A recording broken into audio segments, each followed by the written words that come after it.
Ang Rebel Party tahimik sa lahat ng issue. At ang katotohanan, dahil kamag-anak nga si Liza Araneta Marcos ni Marojas, parang sila ay makapartido na.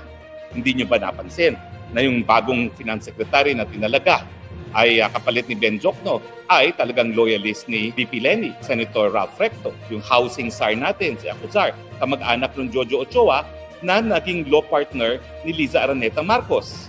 Ang totoo po niyan, talaga naman pong nagkahiwalay si Liza Araneta Marcos at si Jojo Ochoa dahil doon sa 2016 elections. No? Dahil nga po, nagkaroon ng protesta si Marcos laban kay Leni. At syempre, nasaktan ang Liza Araneta Marcos ng kinampihan ni Jojo Ochoa itong si Leni. Pero ang balita ko po sa very reliable sources, nagbati na po yung dalawang mag-ex-law partner. At ngayon, sila po ay BFF muli. At kaya hindi ako nagtataka kung bakit talagang napakalapit na ngayon ng administrasyon ni Bongbong Marcos Jr. sa mga dilawan at pinklawan. Hindi rin ako magtataka kung pagdating ng eleksyon para sa Senado nga, may mga kandidato na galing sa hanay po ng Liberal Party.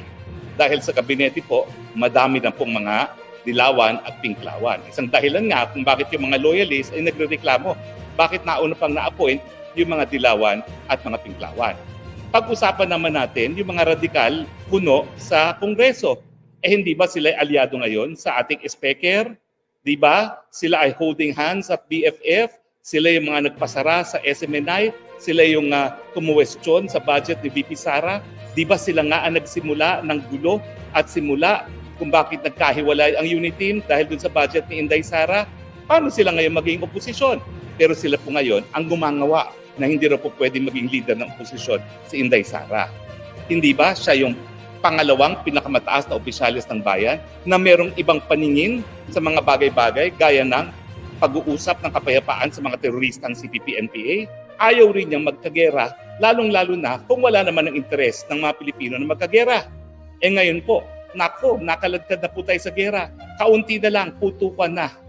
Kaunti na lang. Hindi lang nga po, nakausap ko yung super ate to the president. Abay sinasabi niya, nanenervyos na siya dahil ang dami mga kasundaluhang Amerikano na sa Ilocos Norte at kitang-kita na nila yung mga Navy at Coast Guard ship ng China. So anytime pwede nung magputukan.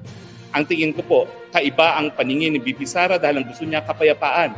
Ang gusto niya mas mataas na antas ng kabuhayan, mas maraming pagkain sa mga Pilipino dahil ang problema natin sa Pilipinas, mataas sa presyo ng bilihin, mababang sweldo at kakulangan ng trabaho. Tignan nyo si Kibuloy, talaga namang linusot at nanindigan din si VP Sara na yan po ay napakalakas na dahas naman para lang mag-search ng warrant of arrest. At talagang pinuna niya ang kapulisan dahil nga doon sa napakalakas, excessive use of force na ginamit. Bukod pa riyan, mas maraming boto naman si VP Sara nung siya'y tumakbo sa Vice Presidente kesa kay PBBM. At maraming naniniwala na nagdala sa tagumpay kay PBBM ay si VP Sara. So bakit hindi siya magiging oposisyon? Meron naman siyang napatunahang kakayahan. Siya ay isang abogado, hindi gaya ni PBBM na hindi man lang natapos sa college at nagkaroon siya ng karanasan bilang isang local executive. Pinakamataas ang kanyang net satisfaction rating at approval rating sa lahat ng namumuno sa gobyerno. Talagang hindi siya nagsasakripisyo pagdating sa prinsipyo. Hindi pa ho dapat na ganyan ang oposisyon. Walang sell out.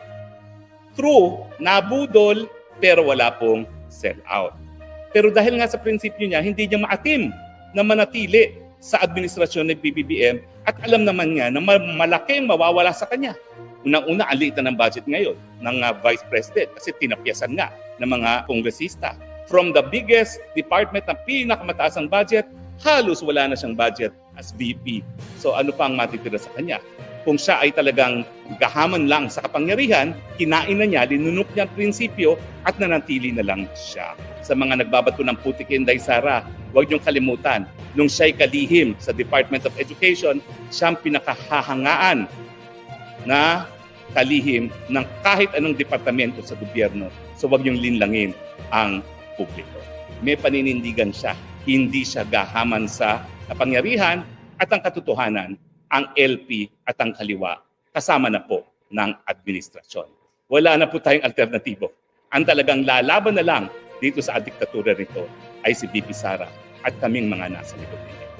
So it is with pride that I want VP Sara to accept the post of the ultimate leader of the opposition in the Philippines. Sana po tanggapin niya.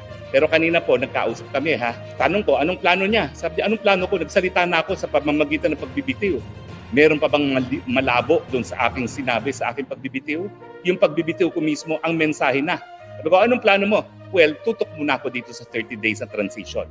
Kasi dapat, maayos naman ang transition nang sa ganon, hindi naman malagay sa indulto. Mga mahalagang isyu ng bayan ay nangangailangan ng boses ng sambayanan.